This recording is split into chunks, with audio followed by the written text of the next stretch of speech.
विद्यार्थी मित्र हो, नमस्कार.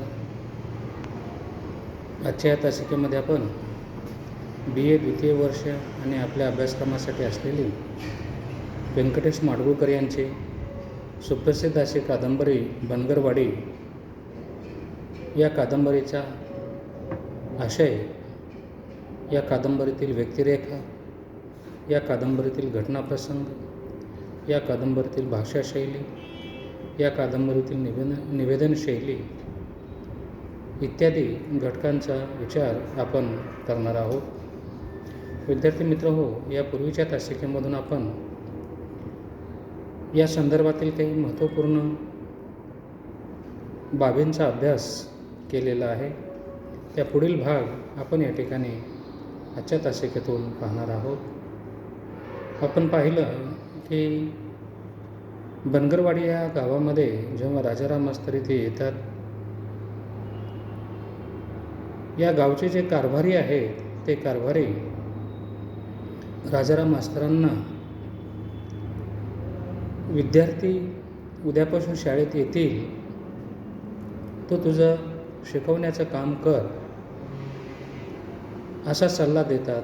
आणि त्या पद्धतीने राजाराम मास्तरांनी देखील आपलं कार्य करण्याचा मानस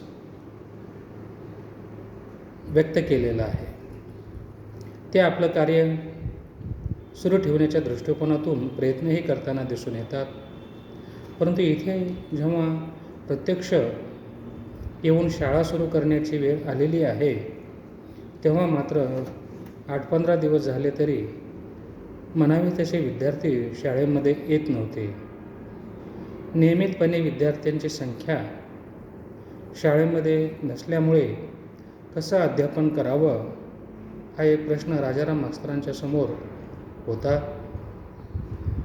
काही मुलं आपल्या मोठ्या भावाबरोबर मेंढरे राखण्यासाठी जात असत, काही मुलं वडिलाबरोबर कामासाठी जात असत, तर काही मुलं शाळेमध्ये जरी आली तरी ते पूर्ण वेळ शाळेमध्ये बसून राहत नव्हती.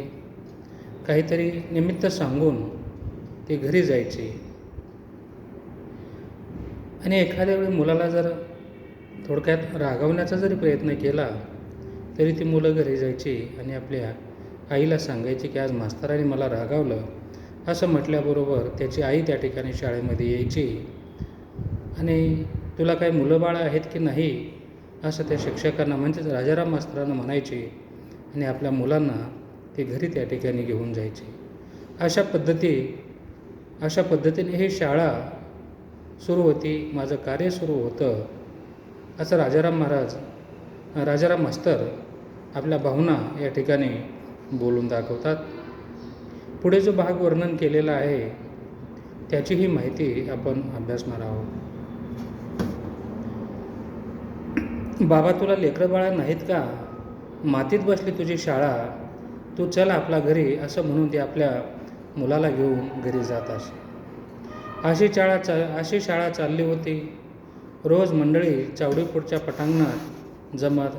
त्यांच्या पुढे एक गोष्ट काढली की त्यांना विचारावं की मी तर माझ्या पद्धतीने प्रयत्न करतो आहे, परंतु तुम्हीच आपल्या मुलांना शाळेमध्ये पाठवावं अशी विनंती देखील राजाराम मास्तर त्या ठिकाणी गावकऱ्यांना करतात, बोलून दाखवतात. कारभाऱ्याजवळ देखील अशी भावना त्यांनी बोलून दाखवलेली आहे.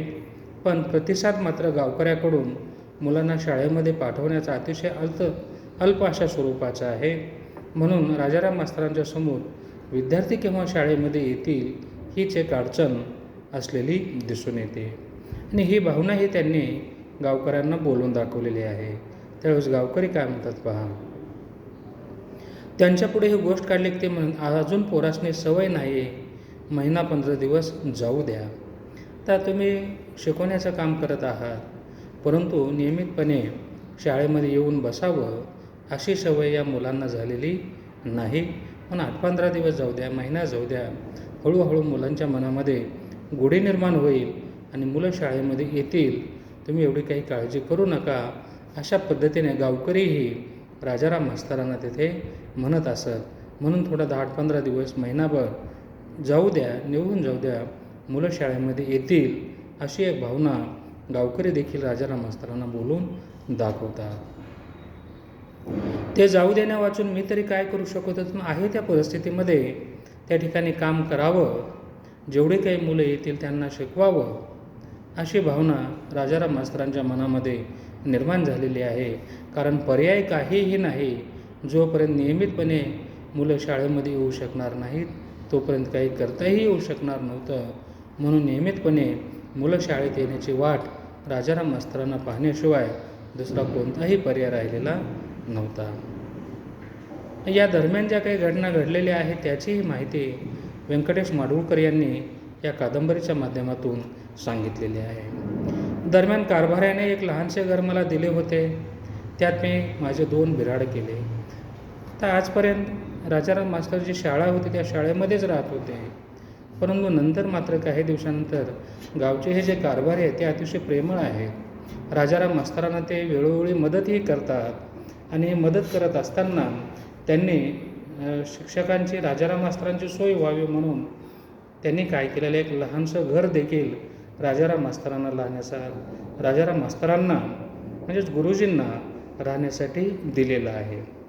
मग राजाराम मास्तर जे काही जीवनावश्यक साहित्य आहे जे पूर्वी त्यांनी आणलेलं नव्हतं सोबत, ते एके दिवशी गावी जातात आणि जीवनावश्यक वस्तू मग भांडी असतील, तांबे असेल किंवा स्वयंपाक करण्याचं साधन असेल ते गावाकडे जातात आणि घेऊन येतात आणि अशा पद्धतीने स्वतःच्या हाताने स्वयंपाक करून ते आपलं एक शिक्षक म्हणून जे कर्तव्य आहेत ते बनगरवाडी येथे येऊन पूर्ण करण्याचा प्रयत्न करताना दिसून येतात. दरम्यान कारभाऱ्याने एक लहानसे घर मला दिले होते. त्यात मी माझे बिऱ्हाड केले, म्हणजे मी तिथे राहण्याची व्यवस्था केलेली आहे. म्हणजे दगड मांडून चूल केली, रविवारी गावी जाऊन 2 भांडीकुंडी आणली आणि हाताने करून खाऊ लागलो. अशा पद्धतीने मला जेव्हा त्या ठिकाणी लहानसं घर मिळालेलं आहे तेव्हा एका रविवारी घरी जाऊन मी माझ्या विभूतवाडी या गावी जाऊन जे काही लागणारं आवश्यक साहित्य आहे ते मी त्या ठिकाणी घेऊन आलो आहे आणि अशा पद्धतीने चुलीवर स्वयंपाक वगैरे करण्यासाठी मी सुरुवात केलेली आहे आणि मी माझ्या हातानेच करून त्या ठिकाणी खाऊ लागलो. ही भावना राजाराम मास्तरांनी त्या ठिकाणी बोलून दाखवलेली आहे. विद्यार्थी मित्र हो, राजाराम मास्तर बनगरवाडीमध्ये आल्यानंतर अध्यापन करण्यासाठी किंवा शाळेमध्ये मुलं कसे वाढतील यासाठी प्रयत्न करताना दिसून येतात. पण गावकऱ्याकडून जो अत्यल्प प्रतिसाद त्यांना मिळतो आहे आणि त्यामुळे जी अडचण निर्माण झालेली आहे त्या अडचणीचंही वर्णन या कादंबरीच्या माध्यमातून बनगरवाडी या कादंबरीच्या माध्यमातून व्यंकटेश माडगूळकर यांनी केलेली आहे. कारण गावकऱ्याकडून जेवढा हवा तेवढा प्रतिसाद जो आहे तो राजाराम मास्तरांना मिळताना दिसून येत नाही.